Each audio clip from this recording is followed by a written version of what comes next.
Thrissur railway station bike parking ഏരിയയിൽ വൻ തീപിടുത്തം. 500-ലധികം ബൈക്കുകൾ കത്തി നശിച്ചു. സ്റ്റേഷനിൽ നിർത്തിയിട്ട തിരുവനന്തപുരം ഡിവിഷന്റെ എഞ്ചിനിലേക്കും തീ പടർന്നു. റെയിൽവേ ഇലക്ട്രിക് കേബിളിൽ നിന്നാണ് തീപിടുത്തം ഉണ്ടായതെന്ന് ദൃക്സാക്ഷി. ആളപായമില്ല.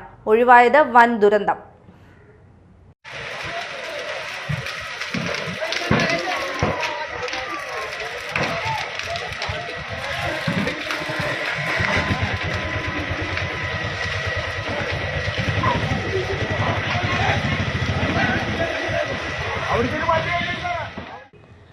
തൃശൂർ റെയിൽവേ സ്റ്റേഷൻ ബൈക്ക് പാർക്കിംഗിൽ വൻ തീപിടുത്തം. റെയിൽവേ സ്റ്റേഷന്റെ പിൻവശത്തെ ബൈക്ക് പാർക്കിംഗ് ഭാഗത്താണ് തീപിടുത്തമുണ്ടായത്. നിരവധി ബൈക്കുകൾ കത്തിനശിച്ചു. ഇന്ന് രാവിലെ 6:00-ഓടെയായിരുന്നു സംഭവം. റെയിൽവേ സ്റ്റേഷനിലുണ്ടായ വൻ തീപിടുത്തത്തിൽ കറുത്ത കട്ടിപ്പുക മുകളിലേക്ക് ഉയർന്നത് കിലോമീറ്റർ ദൂരെ വരെ കണ്ടിരുന്നു. തൃശൂരിന് പുറമെ ജില്ലയിലെ മറ്റു സ്ഥലങ്ങളിൽ നിന്നുള്ള ഫയർഫോഴ്സ് യൂണിറ്റുകൾ എത്തിയാണ് തീ അണയ്ക്കാനുള്ള ശ്രമം നടത്തിയത്. റെയിൽവേ സ്റ്റേഷന്റെ 2ാം പ്ലാറ്റ്ഫോമിനോട് ചേർന്നുള്ള വലിയ മരത്തിനും തീ പിടിച്ചു. റെയിൽവേ സ്റ്റേഷന്റെ പിൻവശത്തെ വഴിയിലൂടെയുള്ള ഗതാഗതം ഫയർഫോഴ്സും പോലീസും നിരോധിച്ചിട്ടുണ്ട്. കൂടുതൽ സ്ഥലങ്ങളിലേക്ക് എത്തിപ്പടരാതിരിക്കാനുള്ള തീവ്രശ്രമവും ഫയർഫോഴ്സ് നടത്തുന്നുണ്ട്. ഇതുവരെയും ട്രെയിൻ ഗതാഗതം തടസ്സപ്പെട്ടിട്ടില്ല. ഈ ഭാഗത്തുണ്ടായിരുന്ന മറ്റു വാഹനങ്ങളെല്ലാം ഫയർഫോഴ്സ് നീക്കം ചെയ്തു.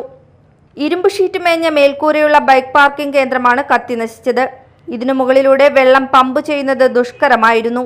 തുടർന്ന് വശങ്ങളിലൂടെയും വെന്റിലേഷനിലൂടെയും വെള്ളം അകത്തേക്ക് പമ്പ് ചെയ്താണ് തീ അണയ്ക്കാൻ ഫയർഫോഴ്സ് ശ്രമിച്ചത്.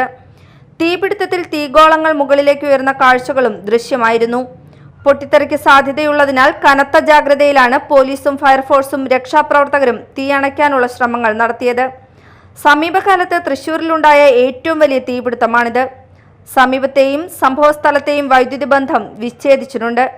റെയിൽവേ ട്രാക്കിനോട് ചേർന്നാണ് തീപിടുത്തമുണ്ടായതെങ്കിലും ട്രാക്കിലേക്ക് പടർന്നിട്ടില്ല. ഈ ഭാഗത്തെ വീടുകളിലെ ആളുകളെയും ഒഴിപ്പിച്ചിട്ടുണ്ട്. 2ാം ഗേറ്റിലെ ടിക്കറ്റ് കൗണ്ടറും പൂർണ്ണമായും കത്തി നശിച്ചു. നിർത്തിയിട്ടിരുന്ന എഞ്ചിനും കത്തി. എഞ്ചിൻ തീപിടുത്തമുണ്ടായ സ്ഥലത്ത് നിന്നും മാറ്റി. പാർക്കിംഗ് കേന്ദ്രത്തിൽ ടിക്കറ്റ് നൽകാനുണ്ടായിരുന്ന 2 സ്ത്രീകൾ ഓടി രക്ഷപ്പെട്ടു. 5 യൂണിറ്റ് ഫയർഫോഴ്സ് സ്ഥലത്തെത്തി. 500-ഓളം ബൈക്കുകൾ ഷെഡിലുണ്ടായിരുന്നു. ഷെഡിലുണ്ടായിരുന്ന എല്ലാ ബൈക്കുകളും കത്തിയതായാണ് പ്രാഥമിക നിഗമനം. 6:30-ഓടെയാണ് പുക ഉയർന്നത്.